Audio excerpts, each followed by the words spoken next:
Oh, good. I abandoned fiendish magic to learn divine magic. Want that to be stated. Want that to be stated. I'm on the fiendish magic wave. Destruction. Maru. I'm High on. key, I probably would have been on that wave too, but Nah, like you I totally understand it. I'm not, like Daksha going too far, but I totally understand it. But we'll get there in a second. A little something like eeny, meeny, right from the beginning. Smoke a little pack, but the pack never timid. Church, but I'm seeing it. Curse when I'm winning. She need a new back when it's back, I'ma bend it. Slap up some guinea, ask me to hit it. Watch a nigga black slipper yak, I'ma quit it. Swerve in the Benzie, perfume is Fendi. Bobbin' move fast, real fast like I'm Ricky. That's 'cause I'm pretty, came from the dirt. Shovel up a nigga, can't handle the work. Ooh, y'all, swing with it first. Young white girl like a rebel. But was there anything in specific you wanted to touch on first on the Ananta arc, or you want me to start it off? well, I'll just say this from how I'm thinking about it. I thought this was kind of an interesting transition from the Wheel of Time that Wait a we're time. going from. Yeah, how we went from Maruna and his development and them going through that whole arc. I mean, I guess it wasn't impossible since we're basically leaping through time. Yeah. But I thought it was an interesting pivot to go here. So I wonder, we won't know till probably like 20 chapters from now, but I wonder why she decided to do this pivot now. So nah, other than that, that's the only place I have to start. Oh dang. Cause I think with me, I think what shocked me about the transition to this arc is I guess there was a part of me that thought we would immediately just go back to kind of present time, which was like, okay, maybe that was a little naive on my part. Like I thought after like Maruna, Utah, everything happened, Lee's whole oh my god, that shit hurt. And after I thought they'd go right back to like the main timeline. But I'm like, you know what? There is a lot of other things to explore. But I think what actually shocked me is I thought that we'd move away from Ran and Maruna now. You see what I'm saying? I thought Maruna went through enough, but then again, I thought about the fact that we didn't see him go into his fifth stage yet. So Agreed. See, that's that's yeah. why. I, Yeah. I wasn't I wasn't I wasn't thinking that far at the time. I was like, okay, main timeline, we about to be back. I'm like, oh no, we're not. We're somewhere else now. So, but like I said, and the one video I have where I talk about the conjunct flashbacks and the bilateral stories, I like that the characters are not divorced from the history because they are going back in the past and experiencing these things that happen, like the upheaval, cataclysm, the death of fiendish magic, if you will, and they're literally there. They're here. They're doing it. Like they're actually present.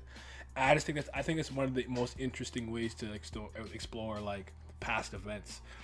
The example that I used in the video is for anyone who hasn't seen it is basically if you've seen the third Harry Potter movie, The Prison of Azkaban, you know how like Harry thinks he sees his dad sending away all the mentors, I think they're called, with like spell patronum. I don't remember the fucking spelled name, right? But really, it's him. When I do the little time travel thing, the person who throws the rock and hits him in the head, blah blah, is them. So I find that's a really cool way to explore really big events in your narrative. I like that. Curry gone well, bro. I agree. I agree. Yeah, and I remember that example you used about the Harry Potter, and yeah, I think that's a very very good and cool way to explore something because I would have never thought of doing something like that if I was writing something. So Me neither. I think all up to enemy we saw Maruna exploring in the past, but Ananta now we saw his own path. That is kind of true. Cause right now with cause like you could hop into it too, right? So Aruna was his original name, right? or When the he was temporary younger. name he was Yeah, using. yeah, Yeah. yeah. And he like died. That boy's like, by the time vegetarian, whatever. He likes the snowflake apple, and he went to try to find it when things were happening. When they were trying to kind of evacuate the planet, I guess he got struck by lightning and he got smoked. And then I like really like the part where like Anata just kind of hands him the soul. What the hell? He's like, that's your soul, bro. Like, figure that out. And then yeah, that was shocking to me.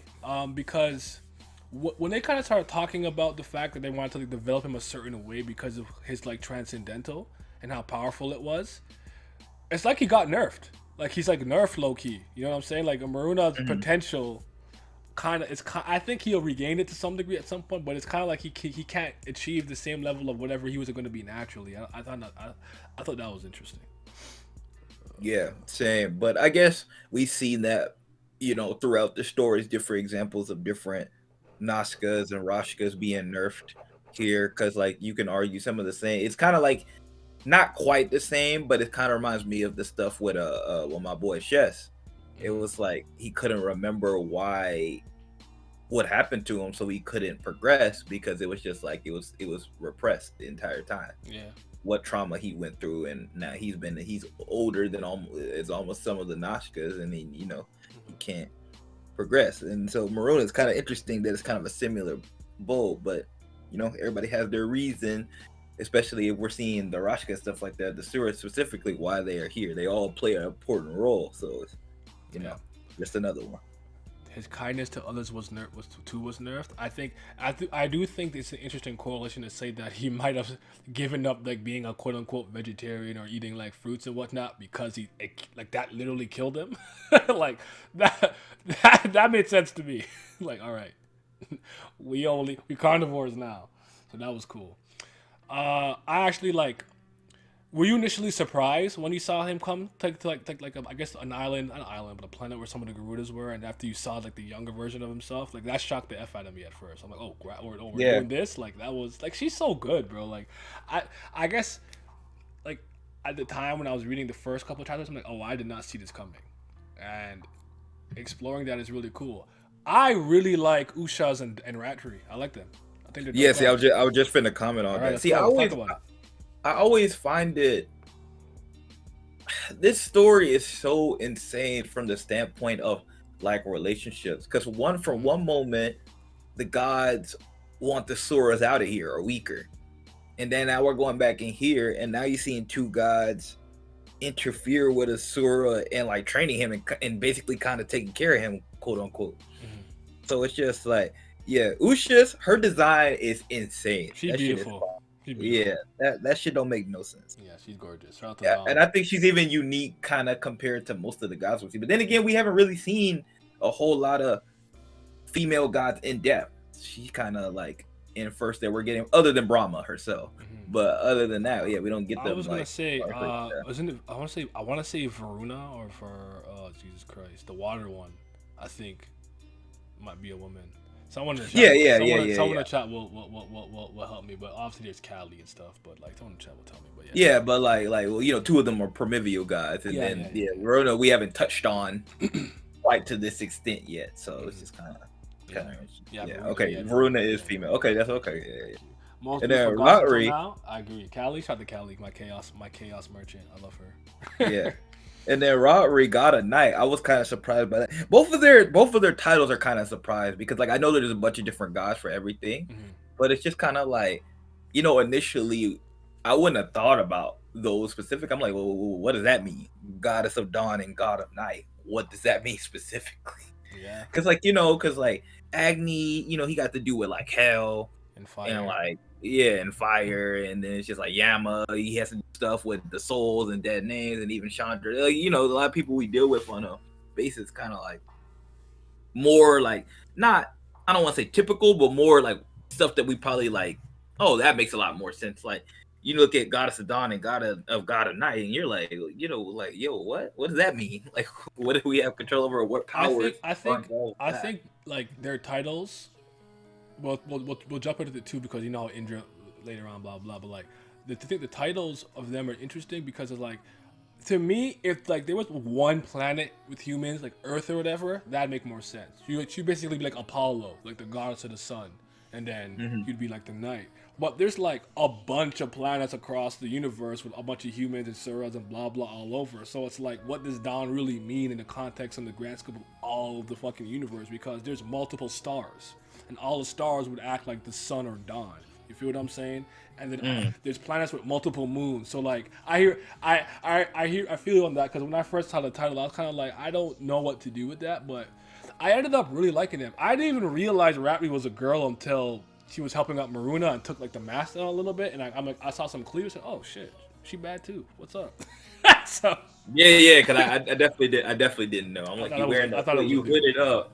Yeah, you hooded up like a ranger or like a thief or something. Like Yeah, so It's kind of cool that both of them are women, though. yeah, I Makes like sense, that. though. I like that. And they both seem to be like pretty level-headed. Like Rat Reed, I think is more in line with how most gods are, but like could kind of listen to reason or like, okay, obviously you care about this, let me just handle it. But Usha is just like really kind, like willing to give up what she gave up for the life of Maruna, changing his name and everything. Like that's really dope. Like I took a quick liking to her, the same way like I took a really quick like, a liking to Yaksha. Like I would say I like those two just as Bro, quickly as every architect like this in this story, I automatically love them. Arivata, Mhm. Usha's, who's the one that Yuta was with too. Maltara? Oh no, I mean God. When the gods he was with No, the Sura that he was with. shoot. I Hanuman? forget her name. I love her. Hold on, because she was like his mom. That's not his mom. Hanuman. Grandpa. Grandma. Cruel Universe. Oh Shuri. Shuri. Yeah, Shuri. I'm slow. Okay, no, that's all good. It had to come to my brain because I'm just like, nah. But yeah, Shuri. Like all the archetypes, all three of them are kind of like not quite the same, but in a similar mode. They just like they're kind of like a mom. Mm-hmm. And I love that. They're great. All of them. I can't. They are all sweet. So can't help but love them. No, I feel that. But yeah, but they're really dope. Like I really like them immediately. Do you just out of curiosity, do you personally have any like theories or headcanon on how you think Maruna's gonna develop? Cause we know he needs Eye of Perishment, but do you think you understand what his like criteria or whatever he needs to do to get to his fifth stage? Do you think you have an idea or no? I don't have anything concrete, but I always thought it was interesting that it's like it had something because when I thought he would develop, it didn't happen then. So I was just like, okay, now I'm really lost because when he started to care about the humans, That's you like me, like wait a time. We yeah, thought, yeah, yeah, for sure, yeah. yeah, because it was just like he was clearly sad and didn't know what to do, and I'm like, if he don't develop from this, then what's really gonna set it off? Because he's still kind of like denying the feelings a little bit of what he had. I'd also argue that Kubera, the god of Earth, kind of calls him out too, where it's like, you kind of did the bare minimum if you really think about it. Like, Sirius was still coming and killing them, but like you kind of like help here and there, but like you didn't fully engage, and he kind of called them out for still being very cautious no matter what the situation is, or trying to thinking around whatever. So I guess though he's mature, remember Kubera said he matured. And now you can even argue against me like this. Like I think there's probably like one last step or push he needs to fully embrace like humanity or whatever. And maybe part of it has to do with maybe he has to come full circle with the past and understand how much hurt he really did cause by killing so many humans and like a person like Lee's whose village was destroyed by him. You know what I'm saying? Mm-hmm. Maybe that's the moment, the trigger right there. I think it would have something to do with Raltara. Ooh.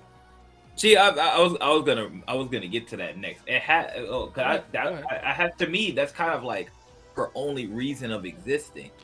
Not to sound bad towards her, but it's just like nobody remembers her. Like she's obviously like this floating item that shouldn't exist, kind of. Yeah. But she does right now because he went back and changed it. Basically, like if anything, that's the biggest thing they changed. But it's weird because like they changed with her still existing, but like nobody else kind of knows she exists unless they like specifically paying attention to her. Mm-hmm. So yeah, to me it has something to do with her at the end of the day. Do you think maybe like I've always had an inkling that like she's not coming back to the present time for whatever reason. So like she's not gonna make it here.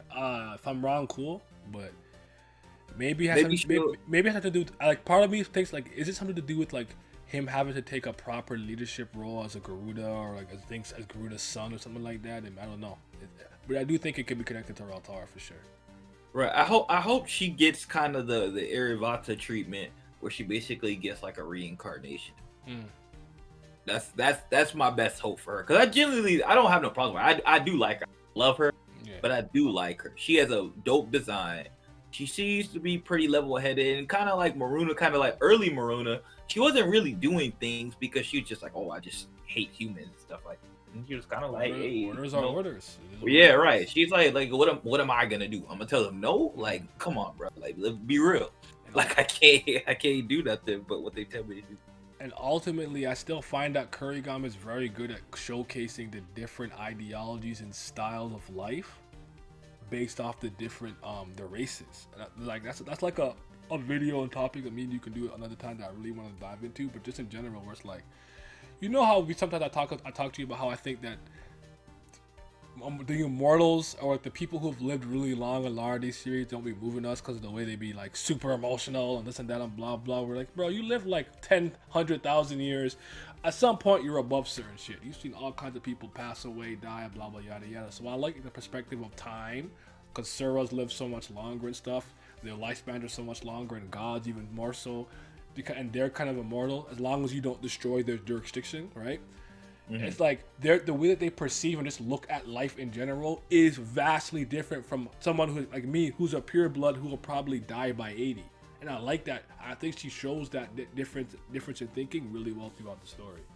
So like, I could imagine if I was a Sura, I could imagine me like, I actually don't have any smoke with humans, but I don't particularly care if they live or die. Like, there's so many of them. They only live for like 50 years apiece. You feel what I'm saying? Like, I get it. It never bothers me when they're kind of like that. Now, when you're like Gon Havra, now I think you're a fucking dickhead. A piece of shit. I don't like you. But other than that, I'm like, yeah, I totally get it. So, but that's what I like about Suros. I think that they the way they look at humanity and gods and stuff is interesting. Because like Suros, to me, I would say, like, would you argue they're the middle piece? Like yeah. we're bottom. Always humanity right. With the bottom. Then Suras. And I guess like nature gods / fish and gods and primordial, like, you know, like that's like the hierarchy, so to speak. I always thought the role of Suras is very interesting in this story, because we're used to stories with gods and humans. Yes. And maybe like monsters, but the monsters don't play this big of a factor. And also the fact that Suras have the capabilities, and some of them were stronger than God. That's not something that normally happens. That is such an interesting dynamic, because like, yeah, they are clearly above humans. That's without question. Yes. But one thing that's always not bothered me, but I've always been curious about, is just that they made Suras in kind of a, you know, animalistic kind of like dog eat dog world. Power thing is most important, you know, top of the food chain, but they still collect sins and stuff like that. Like, the weight of things still add on their soul. Mm-hmm. I'm just like, ooh, that is such a curious being to make. That's like it's like real world, and like ate a human or attacked a human, and that was just like, you know what, that's gonna add on the lion's weight of his sin. Like, a lion got sin? Like, are you curious? Like, are you serious? I felt that. No, they really are this really weird, like, species, creatures, whatever you want to call them, you know, beings in this universe. Because like, God's making humans and stuff like that makes sense, but then you got this like in between tweener, and then you hear shit like Ananta's the strongest. Like, right, like what? Like, it's so weird. So I like that. Like, with a lot of these backstories, we've been diving into a lot of them, because Yaksha himself was mad strong too. Remember when he yeeted that nigga just across the planet? He just yeeted him. Yeah, that was crazy. Nah, yeah, Suros and ancient humans are my favorite two, like, races in this narrative. I always should go with ancient humans. I love them. I don't know. I'm rock with them. I'm an ancient human, bro. I've been reincarnated like 800 times. You know what I'm saying? In my past life, I was a bad. I'm joking, but yeah. I think my favorite is probably the primordial gods, if we consider them their own race. Okay, yeah. I do kind of consider the gods like all in one thing, but I do think there's a hierarchy. So I kind of go like whatever, you know, the fourth, anyone who's not enlightened, nature gods, and then, you know, fifth Zen, then probably. Well, the reason I find them so interesting, like Indra and Varuna and those guys are probably like, you know, right under the primordials and shit. Right. Yeah, facts.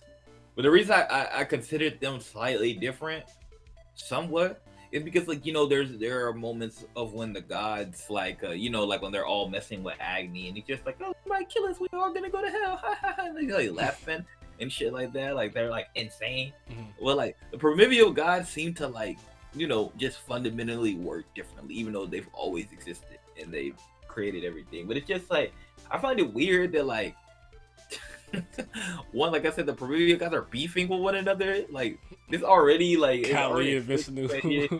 It's already a crazy concept.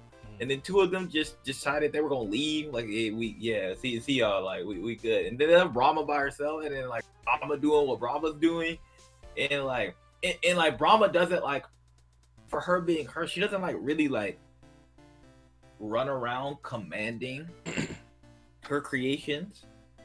And she also doesn't have like that childlike wonder I thought somebody who would be a god of creation would normally have. Because normally if you see a god of creation, or even in some instances a god of destruction, they would be like really like, her appearance is kind of that of a child, but like her demeanor is not like at all.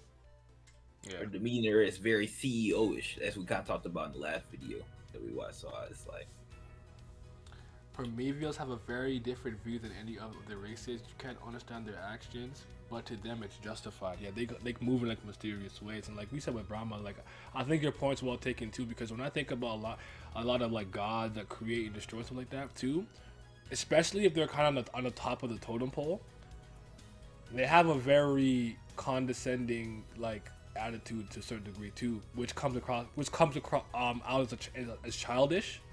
Like, yeah, this is a really lazy example because I really don't want to go and start explaining like comic book gods right now. I'm not in the mood, but like Beerus, you know what I'm saying? Like something like that. Yeah. See, that's what I'm saying. It's very whimsical. They do things very on a whim. Yeah, like whatever. Because no one can really mess with like, okay, I'll you made me vanilla. Like, okay, I won't destroy your planet. Like they're very like that. But like these guys are like, no, like I have a job to do, whatever. And even Brahma, like you said, her look, you would think, oh, I'm blowing up, whatever, and it's just like, damn, like this shit is defective.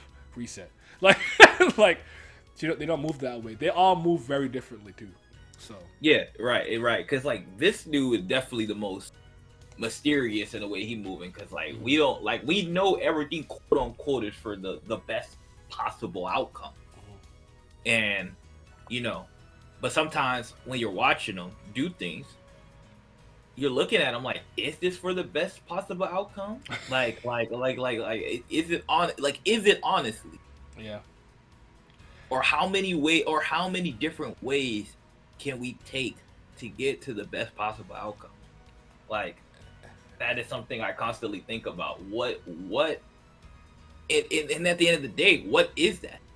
Is this gonna be a story where, everything that happened, all the different things that were sacrificed, all the different pieces, will they all be revived and renewed, and everything will be good at the end of the day? Yeah. Or just the best possible outcome is just that, like, for a group of people that are not currently in existence, should I say, kind of like, is the best possible outcome like not gonna end with everybody being destroyed? Or like because like I feel like in some ways you can argue that even the best possible outcome could still involve with like the next generation of humans or swords or whatever new race or whatever happened after, not even gonna know what happened. They ain't not even gonna know the history. Yeah. Like we could all be doing this for a group of people that we don't even know what's gonna come afterwards. Like because like when I think about like Lee's, how they always kind of alluding to Lee's last moment. Yeah, it always feels like they're alluding to like Lee's is gonna save the world and nobody's gonna know. Like, yeah, she's gonna do all that, and she's going to die alone without anybody even knowing necessarily what she did for them. Like, her life is literally existence is suffering for her, and then when it's said and done, yeah, it just hurts. Because like I definitely get that instance. I think Vishnu is a good guy, but also removed because he's a time traveler, or Lee's. Yeah, I am actually not entirely convinced. But then again, like, okay, understand that my sense of morality and ethics is not like most people. So, like, if a god blows up a planet with 1 billion people because of for a good reason, I'm okay with it. That's justifiable to me. Like, you could justify things to me. So, good and evil with me is kind of thing. But I'm not particularly convinced with Vishnu for some reason. I have a very weird instinctive feeling that, like, Kali's not as bad as we think she is. I don't know why, but I'm okay if she is just chaos for chaos' sake. I'm totally fine with that. But For some reason, I don't think Callie's a good person, but I just think that like, at the end of the day, I still think no matter what universe you're in and whatever, you still need creation and destruction. You need chaos and order. Like think the DC comics, the Lords of Order, like Dr. Fate, Naboo, and then you have the Lords of Chaos, right? You need that balance, because the grand design needs a give and take, a push and pull. Without life, there is not death. Without death, there isn't life. So, I still like the idea of like there being always being like a bad god. So, I'm okay if that's Callie. That makes sense. Right. But honestly, at this point though in the story, I'm more interested as far as relationship wise, because they're always telling me this new and Callie are the ones super at odds. Yeah, But they're like butting heads always. Yeah, but I'm more interested in a relationship in particular of Brahma to those two. Okay. Because when you think about why Brahma even did what she did, part of the reason was she was just like, she kind of felt like, oh, the ancient humans sided with Callie, or they let Callie dictate their fate, and she was not fucking with that. Uh-huh. She was like, hey, yeah, like, nah, like, the fact that y'all did that, like, I hate y'all. So like, y'all gone. I'm done with you. Mm-hmm. So like, yeah, I'm just like, she quote unquote helped Vishnu and stuff like that, but they also like it kind of feels like a play, because they also said like she kind of gave up on y'all, gave up on this universe, or she only doing certain things because maybe like just because it interests her or something like that. But for the most part, she's given up on this universe or the best possible future.